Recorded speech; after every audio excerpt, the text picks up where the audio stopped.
So anyway, I was walking along the cliff face behind this bus station back in this area. Well, since you saw the cutouts, okay, I was walking through there. My left hand went out without my brain doing it, and my mouth said, "That's Jeremiah when the Ark of the Covenant's in there." Well, I was dumbfounded. This sort of thing doesn't happen to me. In fact, you know, I resist that sort of thing because people that I consider wackos say they have those kinds of experiences. And I still think that most of them that say they have these experiences are wackos. But sometimes, in other words, I don't feel comfortable with that kind of experience. But our tickets were due the next morning, so we flew home. I told the man, he said, "That's wonderful." He says, "We'll let you dig there. We'll give you all the help you need, a place to stay, provide you food, do your laundry." And this is Israeli. They don't do that. Is that Colonel Bahat? I won't name names at this point in time. So anyway, we went home, and I had no idea why the Ark of the Covenant had been there. I never even thought about it. You know, my cup was running over already with things that God had shown me. And so, you know, I was not looking for anything else. So I went home, prayed, and asked the Lord to help me understand why the Ark of the Covenant might possibly be in that place. I was impressed to read the history of the conquest of Jerusalem by Nebuchadnezzar, the Babylonian king at that time. And in this 2 Kings chapter 25, and the last part of that chapter, it says that Nebuchadnezzar built forts against the city round about. That in modern language is a siege wall. Now this meant that nobody could take anything out of the city or bring anything in the city. So the Ark of the Covenant had to be hidden in the city, under the city, or inside the siege wall. All right? Well, we don't know for sure where the Babylonian siege wall was located, but we know where Titus's siege wall was located. All right? Catapults had the same range back in Nebuchadnezzar's time as they did in Titus's time. And they always built these siege walls out of range of the catapults that were defending the city.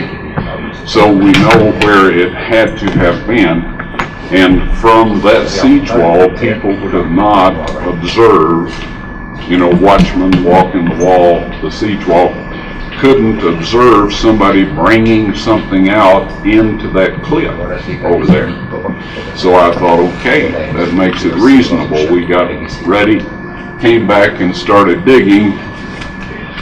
January 1979. It had come a real wet, sloppy snow that year. I mean, it was horrible. This thing had been filled with garbage. We found 2 dead cats in there.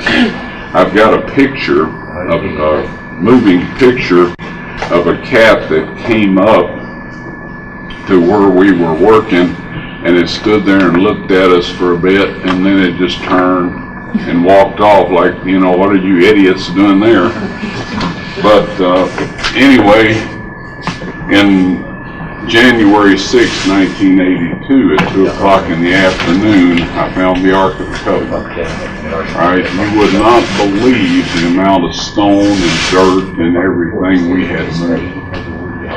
God kept our interest up by thinking that just any minute we'd find it. You know, for all of that time. Usually the carrot doesn't work for that long a period of time.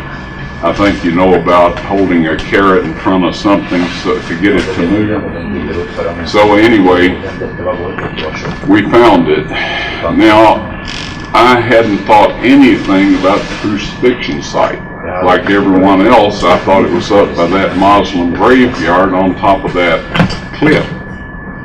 And in fact, I went up there looking one day for it, and a couple of Muslims kind of helped me off of out of the place. My feet touched the ground about every 10 feet. But anyway, I didn't see any evidence up there. But as we dug down the face of that cliff, we found those 3 cutouts. Now folks, there was only one crucifixion site in Jerusalem, and that is it. Not only that, the place where they crucified people was the same place where they stoned people, right? There's a very strong tradition, in fact there's a big church built up there, where they supposedly stoned Stephen. You remember the story in the Bible? And he said, I beheld heaven, he says, I beheld heaven open, and I saw the Son of Man, or Jesus, sitting at the right hand of God. And there's a special, this is a special place up there. There's a book by that title for sale in there. And I suggest you get it. It's a very good book. So anyway, when I found the cutouts, we were digging along the cliff face, but the dirt out here was beginning to threaten to fall in on us and bury us. So I went to the left, dug a shaft straight down, and you know where that little bench, that curved bench is sitting out there, and that pillar? By the way, those are pagan symbols. What they're doing in there, in a Christian place, is amazing. But it's a symbol of sun worship, and the pillar is a phallic symbol, fertility symbol. They're not right over the Ark of the Covenant, but I'm surprised they are even that close.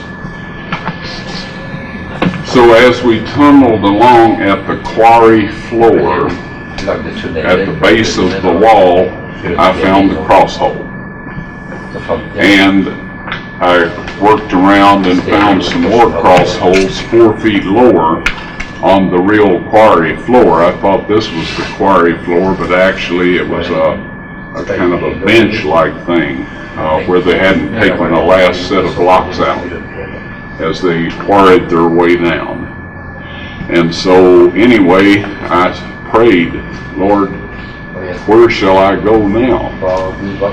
Now, we had found the crucifixion place, and I was quite excited about that, but we were looking for the Ark of the Covenant. And if I had had my way, I would have found the Ark of the Covenant, and I would not have found the crucifixion site, because I wasn't looking for it. As always, God had more in mind than I had in mind. As more than any of us humans, he says that he will give us more than we can ask or think. And I found that to be very true, and of course you will find that to be very true too, and some of you already have, those that are sharing things with other people. Because today God is taking a strong hand in finishing his work. Anyway, I was impressed to break right through the cliff. Not this cliff, but one that looked every bit as solid. Right? Well, I'm dumb, but I didn't think I was that dumb. So anyway, I kept looking around for a place to get in that cliff. I knew there were caves in there because honeybees were coming out of cracks and flying in. So they had their nests in there. So anyway, my youngest son, he says, "Dad, have you prayed about this?" And I said, "Yes, you know, I should have prayed with my sons. We look back and we see mistakes we've made." But he asked, and we did pray together at night and morning, but I should have prayed right there. Anyway, he said, "Did you pray about this?" I said, "Yes." He said, "Well, did you get any indication of what to do?" I said, "Yes. I'm supposed to break right through that cliff." And he says, "Well, let's do it." And I said, "No way. That's stupid. I'm not doing it." So we worked for 3 or 4 more days, and it was time to leave the next day. And my oldest son was down with me, and we were handing the tools out to my youngest son to store them. And my older son is rather a quiet person. He said, "Dad, did you pray about this?" I said, "Sure, yes I did." He said, "Well," I said, "I was impressed to break through that cliff right there." And he said, "Well, let's do it." And I said, "No, that's stupid. I am not beating my brains out against a cliff." He says, "Well, Dad, pardon my saying so, but I've seen you do stupider things than that." I said, "Okay, tell Ronnie to pass the tools back down." Now, if you look carefully, you'll see a crack right here. Right? It's not much of one, but it is a fault line through that stone. So we went 18 inches over to this side, took our hammers and chisels and started marking the stone up and down and up and down. Finally, a big chunk popped out of there. Pushed it off to the side, looked back in the bottom. There was a small dark hole about that big. Didn't look very promising at all. I had my son hand me the flashlight. We had them sitting where we could see. This was all down in a tunnel. And so I put it up to that hole, and there was a big cave chamber back behind there. Have you ever had goosebumps and all of that sort of thing? Just overwhelm you? Well, that's what happened to me. It didn't take us very long to make the hole big enough to get in. I thought the Ark of the Covenant would be sitting right there. It wasn't. And so, since we had to leave the next morning, we plugged that hole. We came back to the surface, plugged the hole, fixed everything up so nobody could tell where we had been, and left. I had to go home, work, save up some more money and come back. But eventually, I found the Ark of the Covenant, and it was in a chamber that I would not have bothered going in, just like I wouldn't have bothered breaking through the wall. My 2 sons had gotten very ill in 1982. I sent one of them home Christmas Eve. The other one home New Year's Eve. I owed the hotel $300. I had no money at all. As a friendly Arab letting us eat at his restaurant. And that, folks, to me is humiliating. You know, there are some things that I'm not comfortable with, and I was experiencing several of them. That trip, I decided that I was going to find the Ark of the Covenant or die in the hole. This may sound a little melodramatic, but I was humiliated. I couldn't pay my bill at the hotel. I'd rather be dead than in a situation like that. And that's not good logic. So don't go down and do likewise on that one. So anyway, the little Arab guy that was letting us eat at his restaurant, he was a full-grown man, but he's about that tall and small, petite. So as we went through this cave system, he would crawl into the chambers, and I'd give him a light, and he'd shine it around, and I'd peek through to see if it looked like anything in there.